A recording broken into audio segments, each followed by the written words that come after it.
There is a fifth dimension beyond that which is known to man. It is an area that is as vast as space and as timeless as infinity.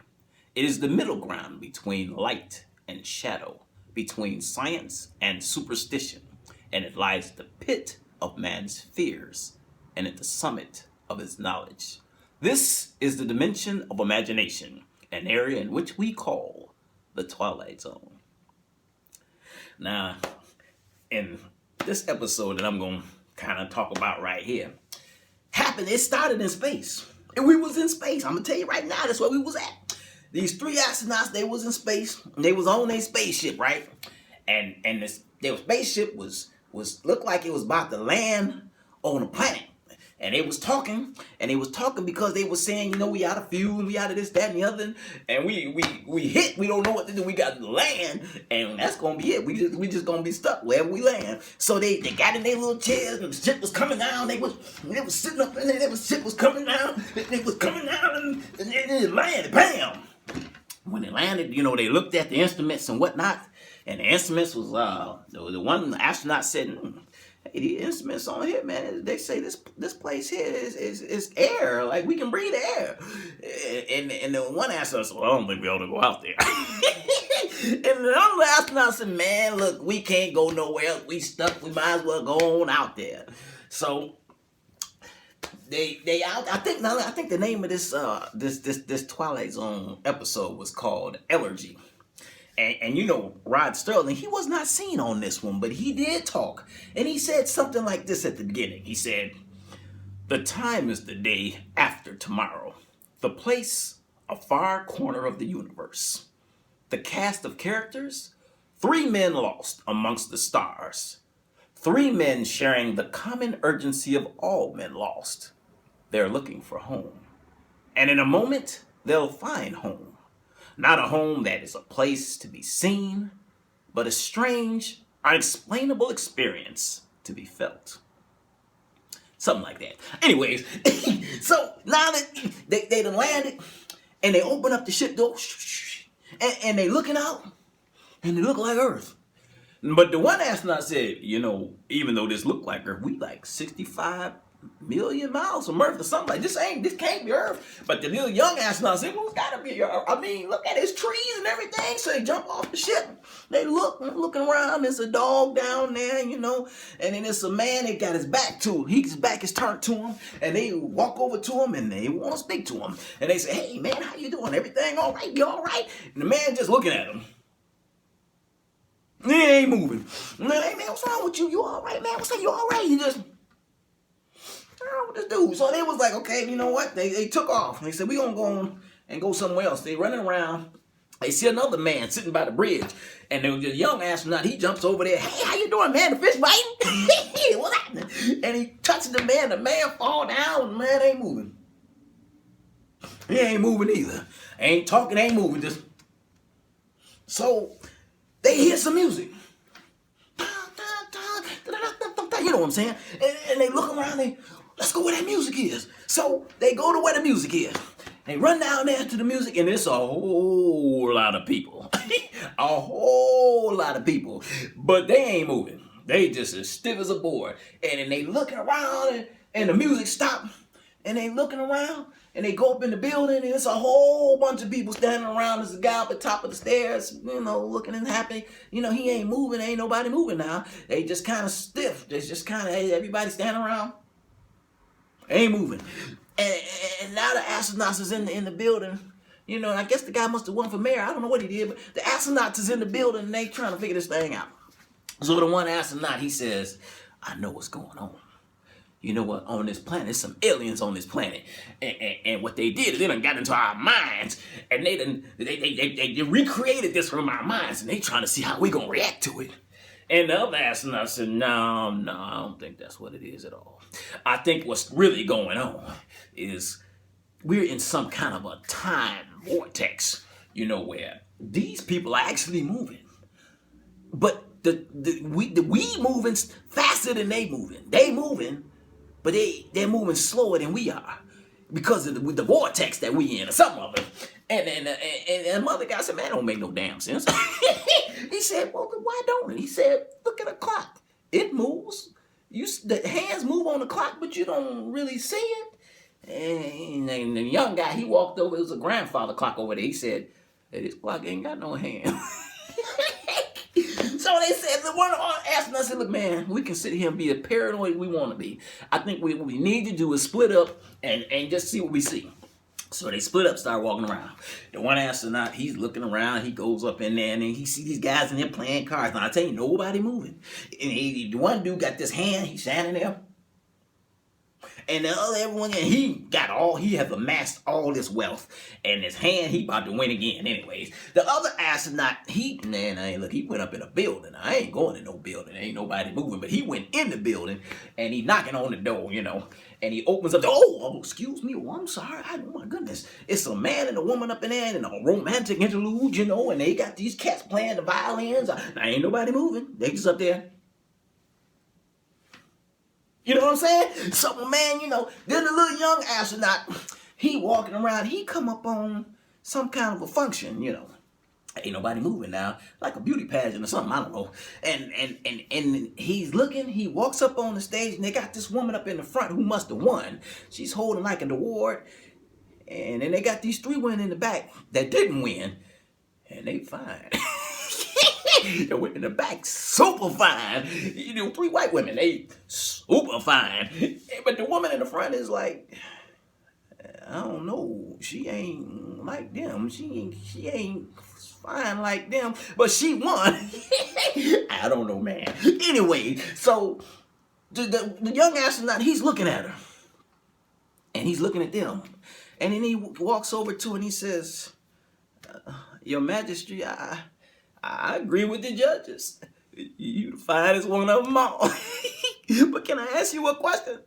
What's the matter with you? Why won't you talk? What's wrong with you people? What the hell is wrong? And he runs off the stage and he runs out. And when he runs out, it's the cat sitting in the audience and he turns to look.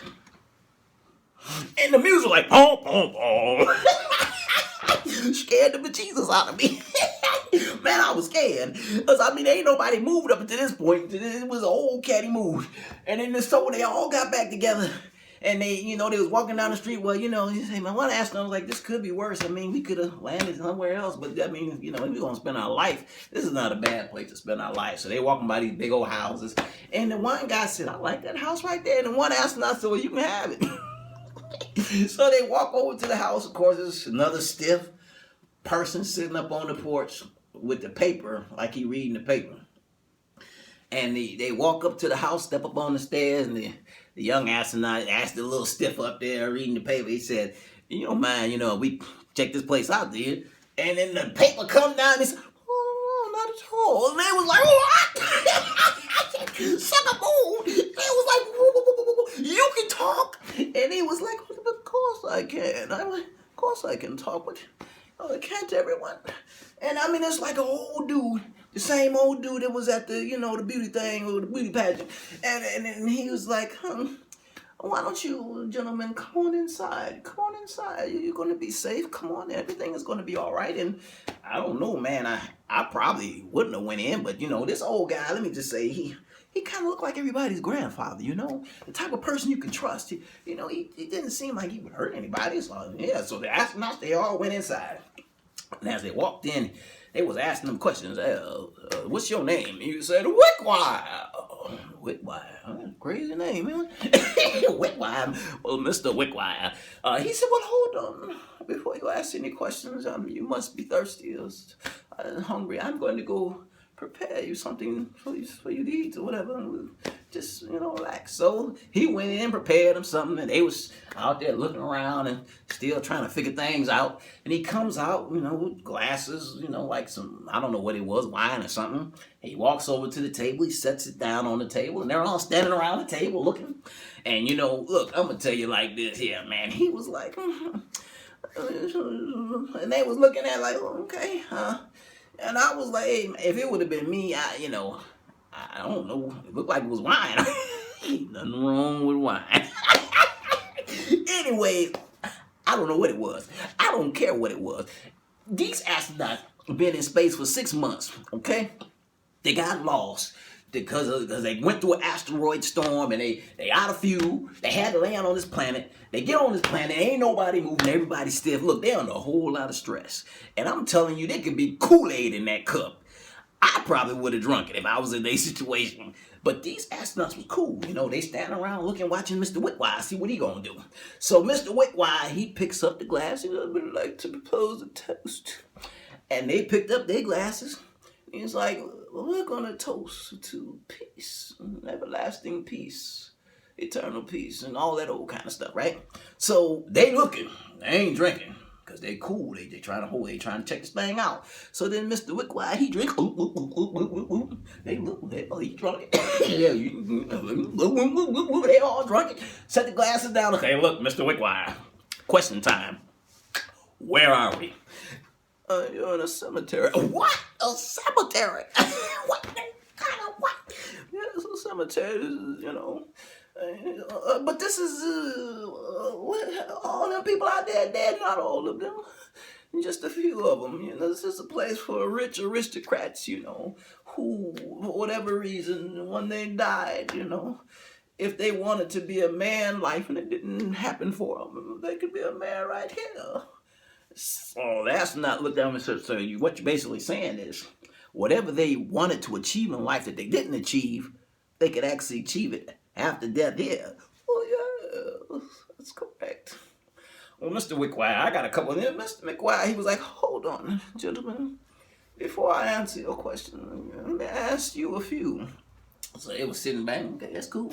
What's happening? It's like, if you could have any wish at all, what would it be? And I'm asking, I don't understand what you mean. If you could be anywhere right now, where would you want to be? The little young astronaut, he's sitting over there all cool. He was like, I'd like to be on the ship headed for home. And then the other astronaut looked at him and he said, Mr. Wickwire, and you? And the other astronaut said, yeah, I can go with that. And he looked at the other astronaut and he just shook his head like, yeah, it works for me. He didn't really say anything, you know. But the Wickwire could assume that all of them wanted to be on the ship headed for home. So Mr. Wickwire asked him, another question, if I might. Yeah, come on with it. You say you're from Earth. Yeah, we from Earth, man. Man, we astronauts, man. We was, you know, on a geological mission and we got an asteroid storm and it messed up our everything and we got lost. We ran out of fuel and we landed here, man. Look, we stuck here, man. I'm telling you right now, this is where we gonna spend the rest of our life. We can't go nowhere. This is where we gonna live. And we was, oh, I see. And what year you say you're from? 2585. I don't know what it was, man. I don't follow Twilight Zone like that. But they said some year, and he was like, oh, I understand. Now I understand. See, I thought you were the men from Happy Glaze. Happy Glaze? The hell is Happy Glaze? The people who run this. And then one asked, I said, well, let me ask you now. It's time for questions. We got questions now. Well, yes, go right ahead. Happy Glaze. Why, if these old aristocrats wanted to, you know, die and have their life dreams, you know, as death, why couldn't you do that on Earth in the desert somewhere? I mean, what's with the asteroid? And then the Wickwire looked at him and said, well, I mean, really on Earth, you couldn't have peace on Earth, not really.